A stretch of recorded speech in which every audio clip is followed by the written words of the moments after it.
नमस्कार। कार्यक्रम में आप सभी दर्शकों का स्वागत है, अभिनंदन है। कहा गया है कंगनी कणई सह कल्पिताभिषेकाम। कंगनी अर्थात मिलेट्स, जिसे हम फॉक्सटेल मिलेट भी कहते हैं, अर्थात मोटा अनाज। मिलेट्स को श्रीधन कहा जाता है। श्रीधन की संज्ञा इसलिए दी गई है क्योंकि यह प्रकृति और मानव के बीच समृद्धि प्रदान करने वाला होता है। प्राकृतिक विधि द्वारा मिलेट्स यानी मोटे अनाज का और सब्जियों का उत्पादन किस प्रकार किया जा सकता है, इस विषय पर जानकारी देने के लिए आज हमारे कार्यक्रम में विशेष रूप से आमंत्रित हैं श्री रूपलाल वर्मा जी। रूपलाल जी, आपका कार्यक्रम में स्वागत है, अभिनंदन है। धन्यवाद। दर्शकों, श्री रूपलाल वर्मा जी जिला सोलन की तहसील अर्की के धुंधन क्षेत्र से संबंध रखते हैं।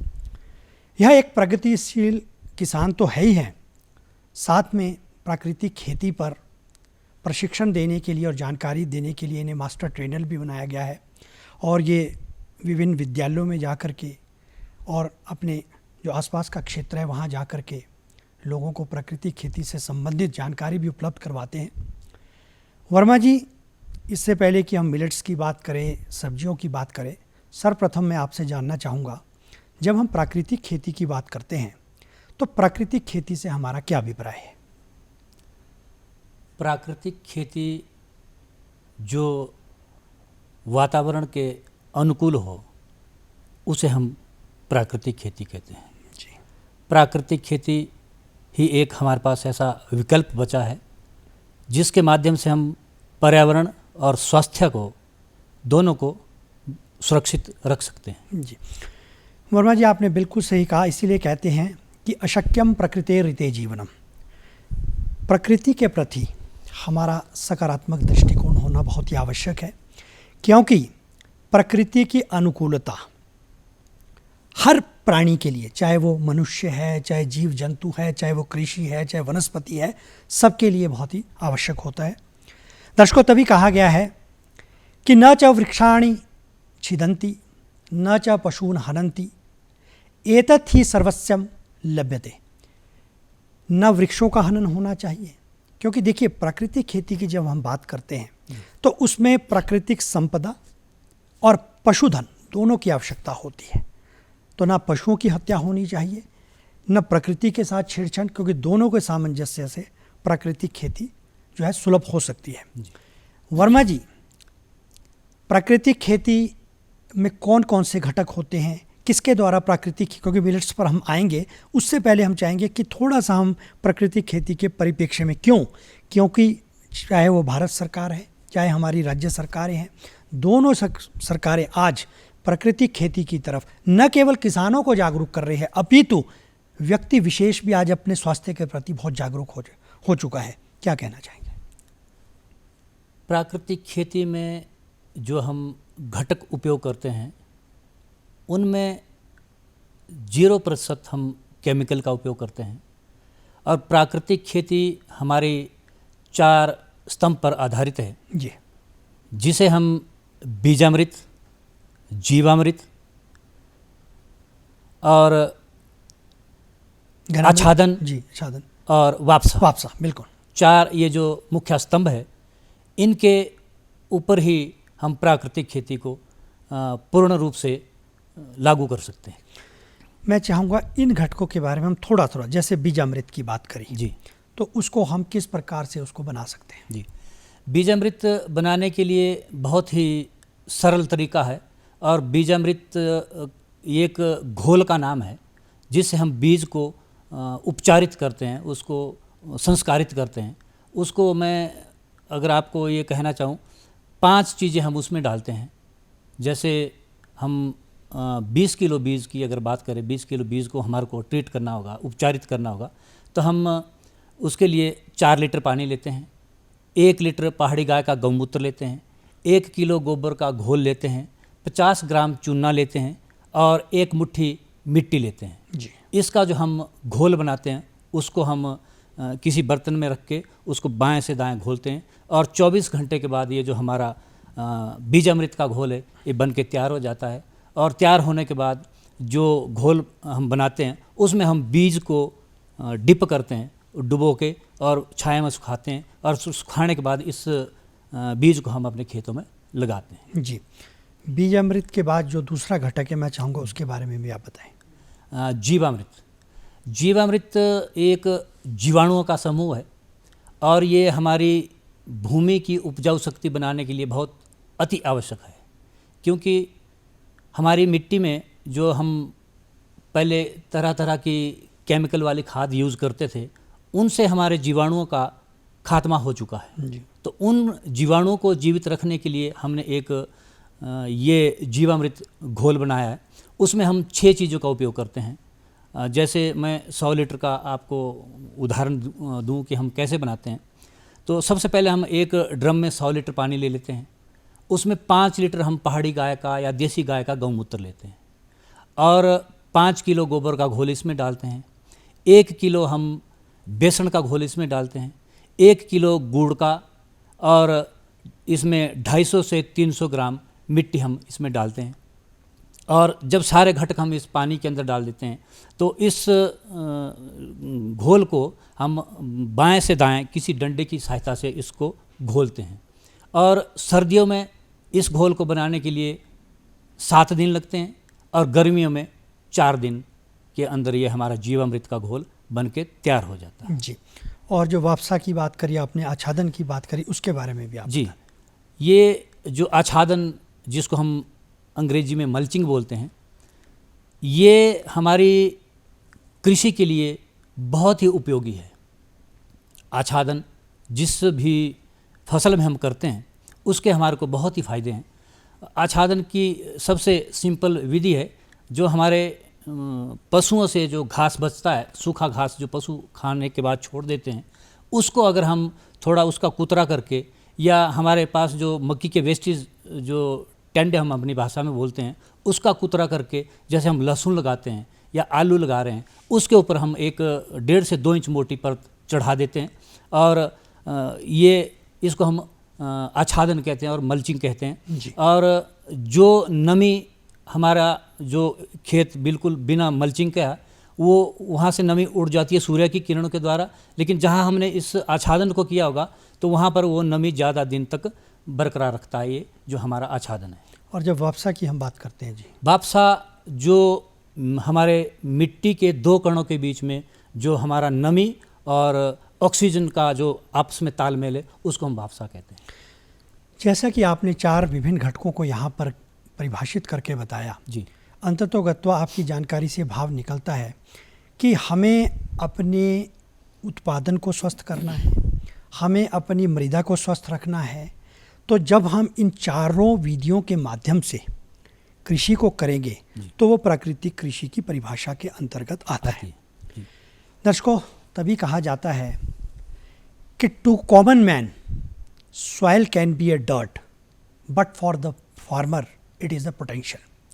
क्योंकि देखिए, ये जो धरा है, कहते हैं ना धन्याम एशाम धरा, हमें इस पृथ्वी के प्रति अपनी कृतज्ञता रखनी चाहिए, क्योंकि जिन भी वस्तुओं के आपने बारे में बताया वो हमें इसी धरा से, इसी प्रकृति से मिली हुई है, और उसी को इसमें हमें सम्मिलित करके उसी को स्वस्थ रखना है, और जब वो स्वस्थ होगी तो उत्पादन भी स्वस्थ होगा। जी।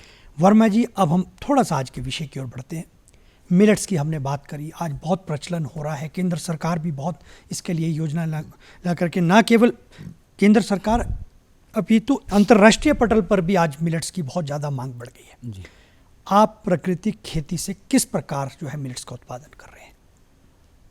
जोशी जी, जो सर्वप्रथम मैं चाहूँगा कि मिलेट्स में कौन कौन से, ज्वार, बाजरा, थोड़ा सा इनके बारे में पहले बता दीजिए। जो आपने प्रश्न पूछा मोटे अनाज के बारे में, मोटा अनाज हमारा प्राकृतिक खेती में आता है और इसमें जो मुख्य हम अपने खेतों में तैयार करते हैं, जैसे आपका कोदा है, कौनी है, बाथू है, बाजरा है, और ऐसे ज्वार हो गया, ज्वार है, ऐसे हमारे कई मोटे अनाज की सावा श्रेणी है, में कुट्टू है, बहुत से बहुत सी ऐसी ये मोटे अनाज आते हैं जिनकी ये जो मेडिसिन वैल्यू कहा गया है बहुत ज़्यादा इनमें पाई जाती है।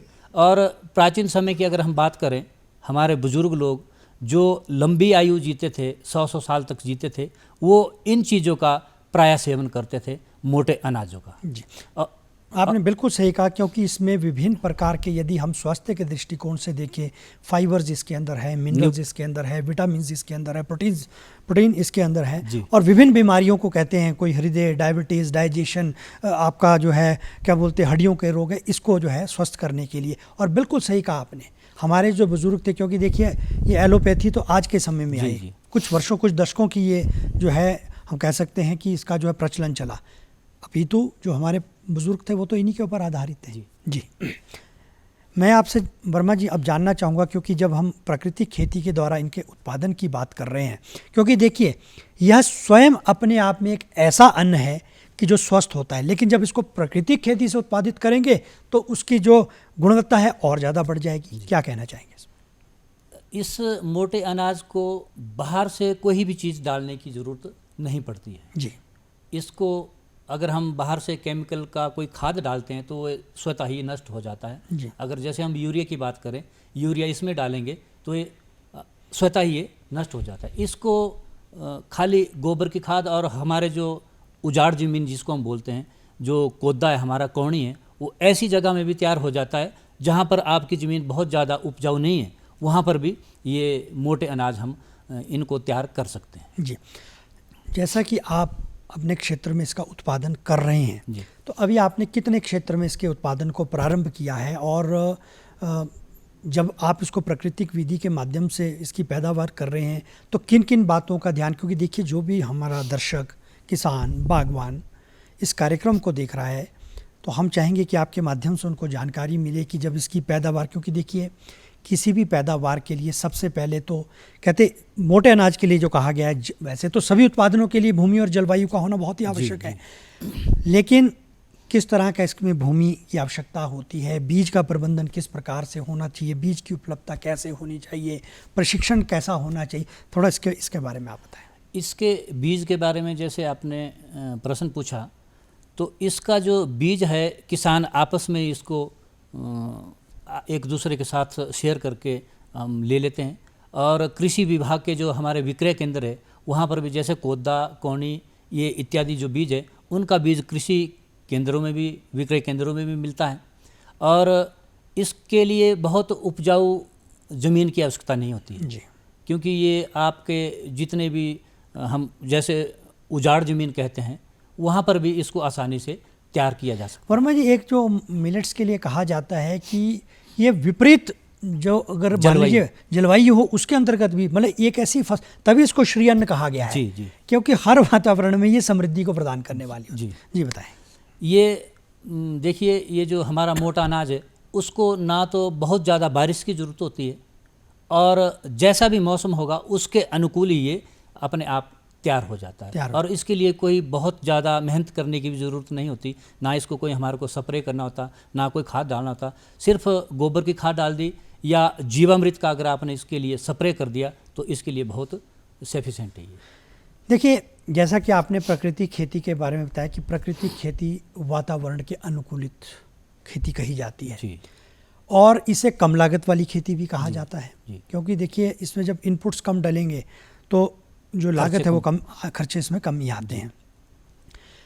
मान लीजिए यदि हमारा किसान, बागवान इस मोटे अनाज को, जलवायु तो आपने कहा, क्योंकि वर्मा जी देखिए ये मेरा हर कार्यक्रम में एक प्रश्न रहता है, क्योंकि देखिए जब हम हिमाचल प्रदेश के परिप्रेक्ष्य में बात करते हैं तो हमारी जो ट्रोपोग्राफी है, हमारा जो यहाँ की भौगोलिक परिस्थितियाँ हैं वो भिन्न भिन्न है, ऊंचे पर्वतीय, मध्यम पर्वतीय, समतल क्षेत्र। तो क्या इन सभी में प्राकृतिक खेती के माध्यम से इस मोटे अनाज को उगाना संभव है?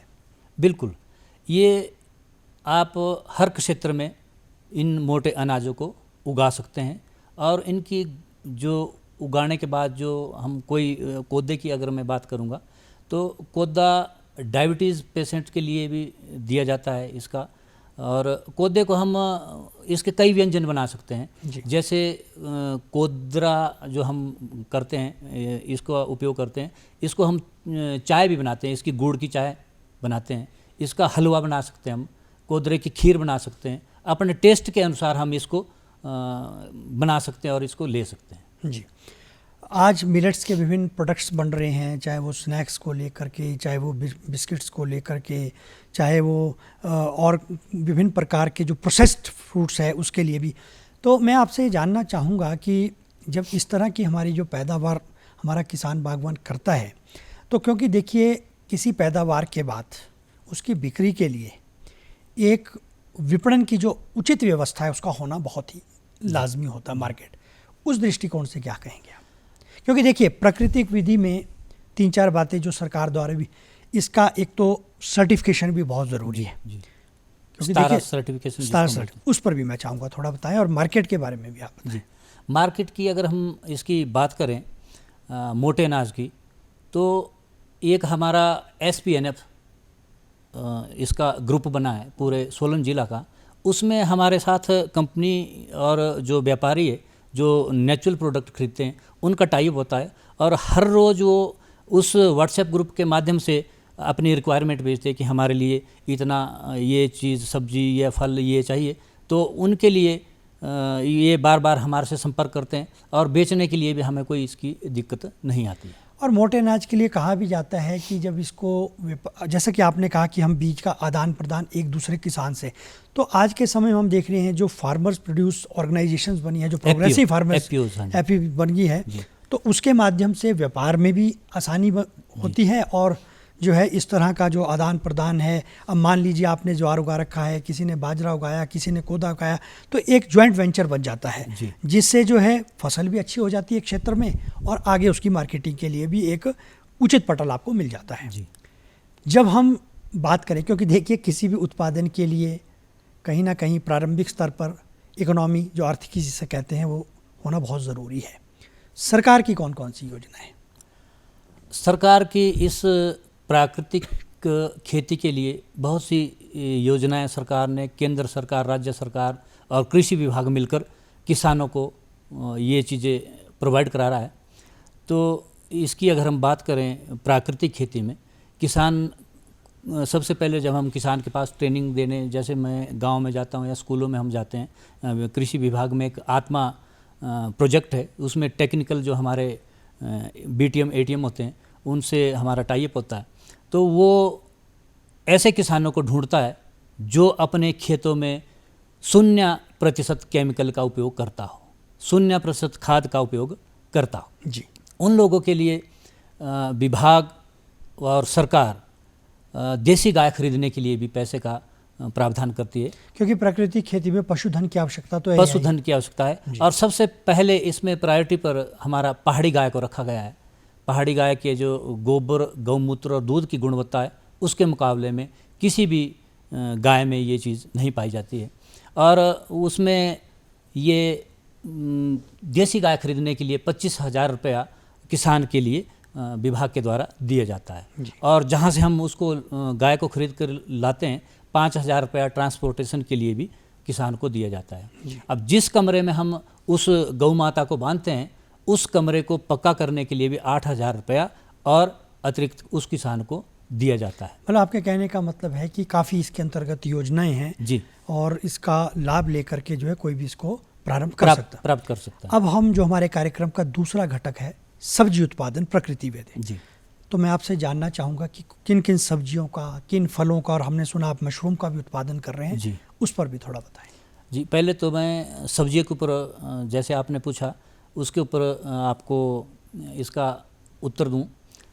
सब्जियों में इस जीवामृत का बहुत ही अच्छा परिणाम देखा गया है। और प्याज की अगर बात करें, मैं खुद प्याज लगाता हूं, अपना जो हमारा लोकल प्याज है। अब थोड़ा सा हाइब्रिड की तरफ भी हम आए, लेकिन हम जो लोकल हमारा प्याज होता है उसको लगाते हैं। और साल में 8-10 क्विंटल प्याज मैं वहाँ पर तैयार करता हूँ इस जीवामृत के माध्यम से। जीवामृत का हम बार बार इसमें छिड़काव करते हैं, घन जीवामृत डालते हैं। और इसका जो साइज है, वर्मा जी, एक प्रश्न जो मेरे मन में आया है जी, उसको लेकर के आपसे जानने की एक जिज्ञासा भी है। देखिए, एक मन में भ्रांति, चाहे वो आम आदमी है चाहे किसान बागवान है, कि हम जब प्रकृति खेती की बात करते हैं, जैविक खेती की बात करते हैं, तो जैसे एक कहावत भी है कि slow and study wins the race. जी, और रसायनों को लेकर के एक मन मस्तिष्क में एक बात ऐसी घर कर गई है कि नहीं इनको प्रयोग करेंगे तो त्वरित जो है उत्पादन हो जाएगा। तो उस संशय को, उस भ्रांति को किस प्रकार से, क्योंकि देखिए आप तो जिसे कह सकते हैं कि संपूर्ण रूप से प्रकृति के ऊपर ही कार्य कर रहे हैं, प्रकृति विधि माध्यम से उत्पादन कर रहे हैं, उस पर क्या कहना चाहेंगे? देखिए, ये जो आपने जोशी जी प्रश्न पूछा कि संशय किसान के दिमाग में रहता है, जब हम उसको किसान को रासायनिक खेती से हटाने के बाद प्राकृतिक खेती की तरफ बात करते हैं तो उसके दिमाग में ये बात अवश्य होती है कि अगर मैं ये केमिकल का खाद छोड़ूंगा तो मेरा उत्पाद घटेगा। शुरू में उसमें 15-20% आपका थोड़ा सा लॉस हो सकता है 1 या 2 साल के लिए। उसके बाद जब आप ये सारे घटक जीवामृत, घन जीवामृत, सूखा घन जीवामृत आप उसमें डालना शुरू करेंगे तो आपका उत्पाद बहुत बढ़िया, बहुत अच्छे फ्लो में आना शुरू और वर्मा जी बिल्कुल सही कहा, जब हम इन प्राकृतिक विधियों के माध्यम से बने हुए घटकों का प्रयोग करेंगे, क्योंकि देखिए जैसा मनुष्य का शरीर होता है, जैसा हम अन्न ग्रहण करते हैं वैसा ही वो हमारे शरीर के प्रति उसका जो है अन्न का एक आकर्षण बन जाता है। जब हम भूमि में इन घटकों का प्रयोग करेंगे तो भूमि भी उससे जो है आकर्षित हो जाती है और भूमि के अंदर जो है उसी के तहत उत्पादन करने की क्षमता बन जाती है। तो क्या कहना चाहेंगे सर? जैसे आपने बात की भूमि की उपजाऊ शक्ति के बारे में, ये जो हम जीवामृत बनाते हैं, जीवामृत जैसे मैंने अभी पहाड़ी गाय के बारे में कहा, तो ये मेरी फिलॉसफी नहीं है इस पर। हमारे जो पूर्व में आचार्य देवव्रत जी जो हमारे राज्यपाल रहे हैं वो, और इस प्राकृतिक खेती के जो जन्मदाता पद्मश्री सुभाष पालेकर जी, उन्होंने ये प्रयोगशाला में टेस्ट किया इस पहाड़ी गाय के गोबर को और उसमें 300 से 500 करोड़ सूक्ष्म जीवाणु पाए गए। बिल्कुल सही कहा। और उसके बाद हमारे दूसरे नंबर पर जो देसी गाय आती है, जैसे साहिवाल है, रेड सिंधी है, राठी है, थार पारकर है, कांकरेज है, ऐसी हमारी स्वदेशी नस्लें 18 नस्लें, वो उनमें पहाड़ी गाय से थोड़ा कम पाया जाता है। गुणवत्ता की अगर हम बात करें थोड़ा उसमें कम, और जो हमारे पास जर्सी या एचएफ है उनमें और भी ज़्यादा गुणवत्ता कम पाई गई है। तो इसको सबसे श्रेष्ठ पहाड़ी गाय या देसी गाय का गोबर और गौमूत्र श्रेष्ठ माना गया। तो कहने का मतलब सब्जियों का उत्पादन। और वैसे भी वर्मा जी देखिए, गौ माता के लिए कहा जाता है कि यस्य स्मरण मात्रेण सर्व पापम प्रणाशनम, जिसके स्मरण मात्र से, दर्शन मात्र से सारे पाप, तो जो उनके शरीर से हमें गोबर मिलेगा, गौमूत्र, तो स्वतः ही अपने आप में गुणकारी होगा। अब हम चाहेंगे कि आप थोड़ा सा सब्जियों के बारे में तो आपने बता दिया, आप जो है मशरूम के बारे में, और क्योंकि समय अब समाप्ति की ओर है कार्यक्रम का, और फलों के बारे में भी आप बताएं। फलों की मैं पहले अगर बात करूं, अभी मेरे आंगन में एक अमरूद का पेड़ लगाया था 5-6 वर्ष पूर्व, और उसमें मैं घन जीवामृत और जीवामृत का छिड़काव करता हूं। तो इस बारी मैंने खुद ही उसकी प्रूनिंग भी की थी। तो इतना बड़ा बड़ा अमरूद का साइज़ बहुत बढ़िया, और क्या खुशबूदार वो फल वहाँ पे लगते हैं। तो इस जीवामृत का जो परिणाम देखा गया है बहुत ही अद्वितीय है। तो कहने का मतलब है कि आपने जब इन घटकों का प्रयोग किया तो उससे फल जो है, मतलब उसका अगर हम उसका कंपैरिजन साइज और शाइनिंग दोनों में बहुत। और जैसे मशरूम की आपने बात की, तो मैंने 2018-19 में इसका भी चंबा घाट से ट्रेनिंग की थी मशरूम की। तो उसके बाद मैं मशरूम भी अपने घर में एक मैंने अलग कमरा रखा है, तो मशरूम भी लगाते हैं हम। तो मशरूम में भी किसी तरह का कोई केमिकल का स्प्रे हम नहीं करते हैं, क्योंकि मशरूम की जो खेती है वो मुख्य 3 बातों पर निर्भर करती है। उसमें नमी, तापमान और जो हमारा हवा। और वर्मा जी प्राकृतिक विधि में इन्हीं घटकों का प्रयोग करके क्या उसका उत्पादन भी बिल्कुल आपको सही मिल रहा है? बिल्कुल बढ़िया मिल रहा है। और डिमांड की अगर बात करें, जैसे मैं अभी 8-10 क्विंटल प्याज की बात कर रहा था, तो मुझे एडवांस में ही फ़ोन आ जाते हैं कि ये प्याज आपने मुझे इतने किलो रखना, इतने। मतलब कहने का कि प्राकृतिक विधि के माध्यम से जो भी उत्पादन कर रहे हैं वो कारगर सिद्ध हो रहा है। बिल्कुल सिद्ध। वर्मा जी, आप हमारे कार्यक्रम में इतनी महत्वपूर्ण जानकारी आपने आज के विषय से संबंधित दी, इसके लिए तो हम आपके धन्यवादी है ही हैं। दर्शकों, अंततोगत्वा वर्मा जी की जानकारी से यही भाव निकल के आता है कि कृषि मूलम जीवनम श्रम सद्या समृद्धतम ग्रामे तिष्ठति श्रद्धाय। अर्थात मेहनत जब इंसान करेगा तो वो जो श्रम होता है वो कभी भी आपका बेकार नहीं जाता है। वर्मा जी देखिए, प्राकृतिक खेती के माध्यम से आज न केवल मिलेट्स, सब्जी, खुम्ब सभी का उत्पादन कर रहे हैं, और हम अपेक्षा करते हैं कि इनके द्वारा दी गई जानकारी से आप अवश्य ही लाभप्रद होंगे। अब हमारे कार्यक्रम का समय समाप्त हो रहा है, हमें दीजिए अनुमति। नमस्कार।